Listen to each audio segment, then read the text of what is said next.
भारत माता को प्रणाम करते हुए आपके इस गुरु माता पिता को प्रणाम करता हूँ। बच्चों को बहुत सारा प्यार, बुजुर्गों को राम राम।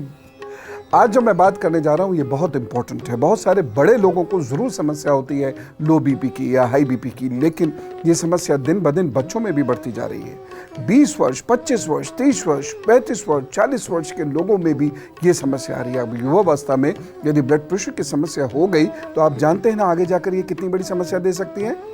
इसलिए मैंने ये सोचा कि आपको कुछ ऐसे लक्षण आपके हाथ पर या आपके स्वभाव में बता दूं जिससे आप सावधान रहें और इस समस्या का निदान व्यवहार से ही कर लें। बाकी तो चिकित्सीय सलाह है ही है। भगवान ना करे यदि कोई ये प्रॉब्लम बड़ा रूप पकड़ ले, बड़ा रूप बना ले, तो फिर चिकित्सीय सलाह आपको लेनी पड़ेगी। लेकिन उससे पहले याद रखिए कि prevention is always better than cure.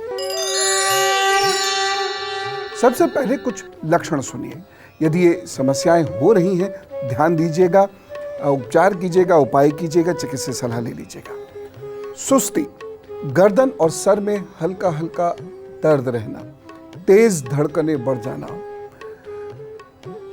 जल्दी जल्दी यूरिन जाना या जल्दी थकन महसूस करना, सांस का उखड़ना। अगर ये समस्याएं आपको हो रही हैं तो इसका मतलब है कि अब अलर्ट होने का वक्त आ गया है। ये समस्याएं क्यों होती हैं वह भी जान लीजिए, क्योंकि हो सकता है कि कुछ ऐसा ही चल रहा हो आपके जीवन में जिसकी वजह से यह लक्षण उभर के आ रहे हैं। कारण ये होता है तनाव लेने की आदत। एक बात मैं बताऊं, बहुत सारे लोग बिना रोए रह ही नहीं सकते, बिना तनाव लिए रह ही नहीं सकते। जब तक वह 2-4 समस्याएं ओढ़ नहीं लेते अपने ऊपर, तब तक उनका भोजन पचता ही नहीं। और अजीब स्थिति यह है, हमेशा पूछते मिलेंगे कैसे मैं बहुत अच्छा बन सकता हूं, कैसे मैं बहुत अच्छे कार्य कर सकता हूं, मेरी कुंडली में इतनी समस्याएं क्यों हैं? है नहीं समस्याएं, आप ओढ़ रहे हैं समस्याएं। Asking the bull come and hit me, ऐसी स्थिति हो जाती है। दूसरी बात, ये जो लक्षण उपस्थित होते हैं, यह लो ब्लड प्रेशर की प्रॉब्लम होती है, ये उन लोगों को भी परेशान करती है जो व्यस्त बहुत अधिक रहते हैं, जिनकी वात यानी गैस्ट्रिक प्रॉब्लम्स बहुत ज्यादा हो जाती हैं, या खान पान की खराब आदतें, मोटापा, मांसपेशियों का सख्त होते चले जाना। ज्योतिषीय कारण क्या है ये अभी आप जान लीजिए, फिर हाथ पर भी सिखाऊंगा आपको।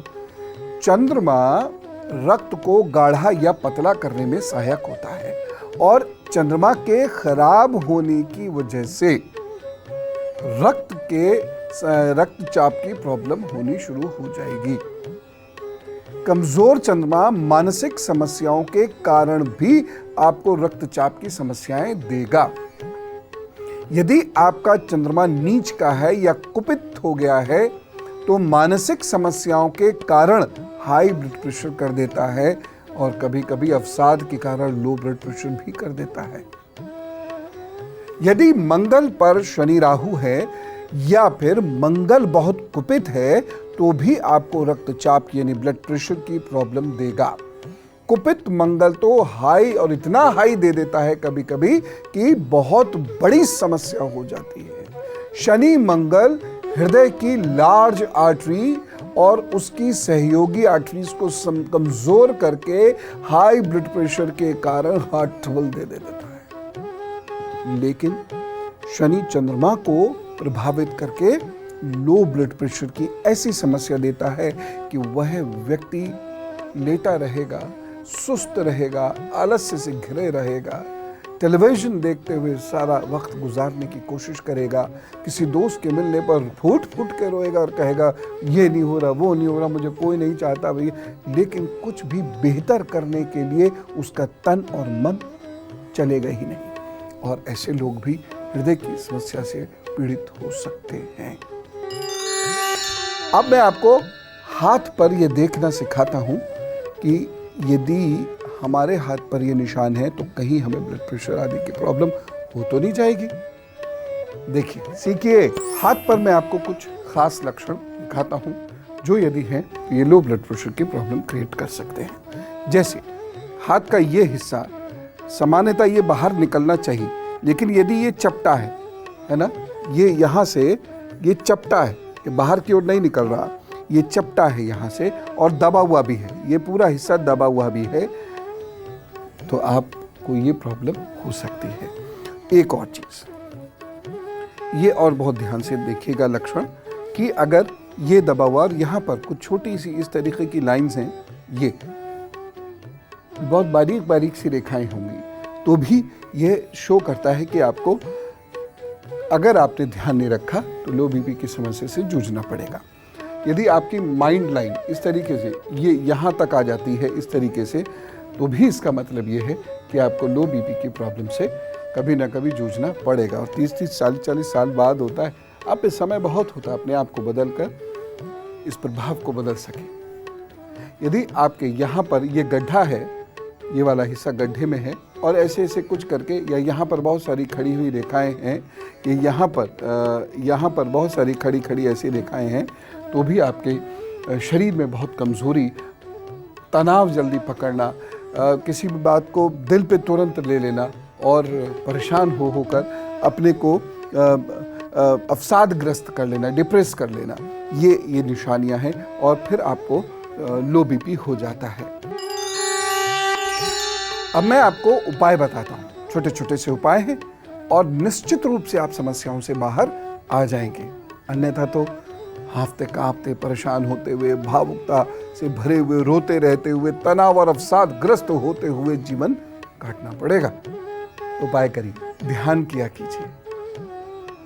दूसरा, शवासन किया कीजिए। शवासन बहुत महत्वपूर्ण है, मैंने भारत पर में शवासन बताया भी था एक बार।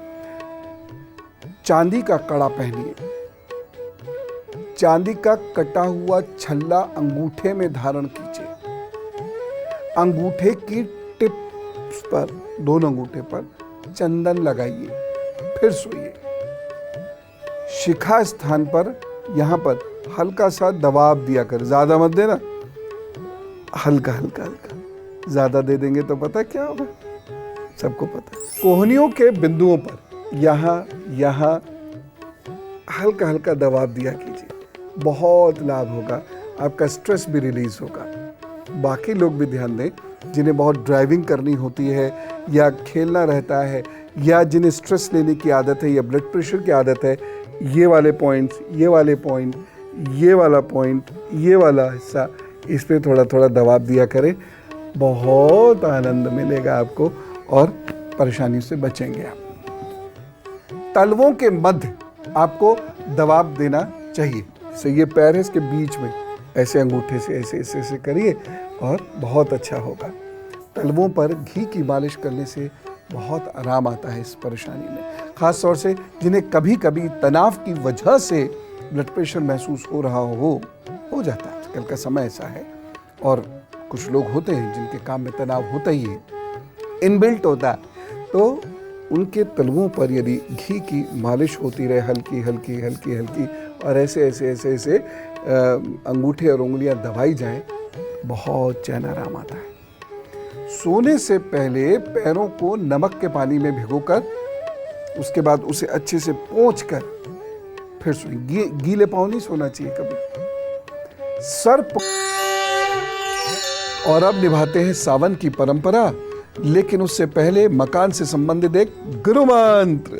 जिन लोगों का मंगल और शनि या मंगल या शनि खराब हो और राहु कष्ट दे रहा हो, या कभी आप शनि या राहु की दशा में आपको गृह प्रवेश करना पड़े, तो गृह प्रवेश का मुहूर्त जरूर निकलवा लीजिएगा और उसमें कोई फॉर्मेलिटी ना हो।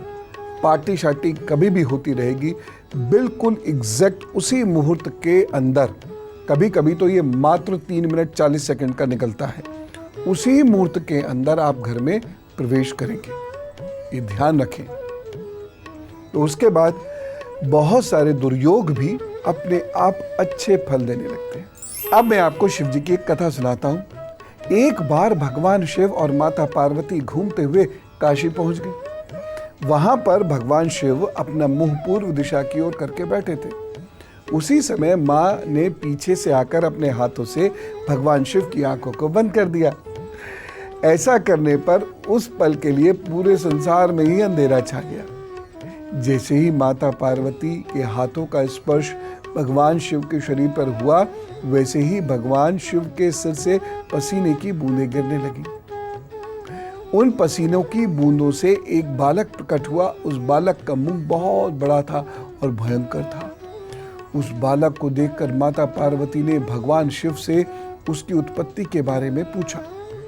भगवान शिव ने पसीने से उत्पन्न होने के कारण उसे अपना पुत्र बताया। अंधकार में उत्पन्न होने की वजह से वह बालक अंधा था, इसलिए उसका नाम अंधक रखा गया। कुछ समय बाद दैत्य हिरण्याक्ष के पुत्र प्राप्ति का वर मांगने पर भगवान शिव ने अंधक को उसे पुत्र के रूप में प्रदान कर दिया।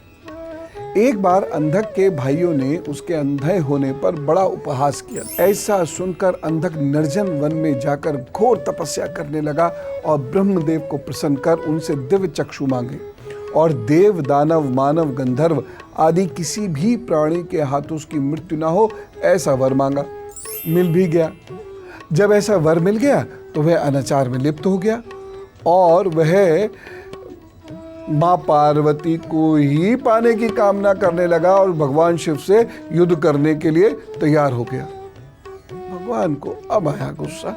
बोले, अच्छा तुमको आंखें मिली, दिव्य नेत्र मिले, तो तुमने अब माँ पार्वती पर ही बुरी दृष्टि डाली। भगवान शिव ने अपने त्रिशूल से उसका हृदय विदीर्ण कर दिया। तब भी अंधक मरा नहीं। हाँ, उसे सद्बुद्धि आ गई और उसने भगवान शिव का स्तवन किया, उनसे क्षमा मांगी। अब बाबा तो अपने भोले ही हैं। उन्होंने अंधक को क्षमा कर दिया और अपने गणों में उसको स्थान भी दे दिया। तो इस कहानी से एक सीख ये मिलती है, गलती की क्षमा जरूर मांग लीजिएगा। भगवान से यदि आप क्षमा नहीं मांगेंगे, अहम करेंगे, तो नाश निश्चित है।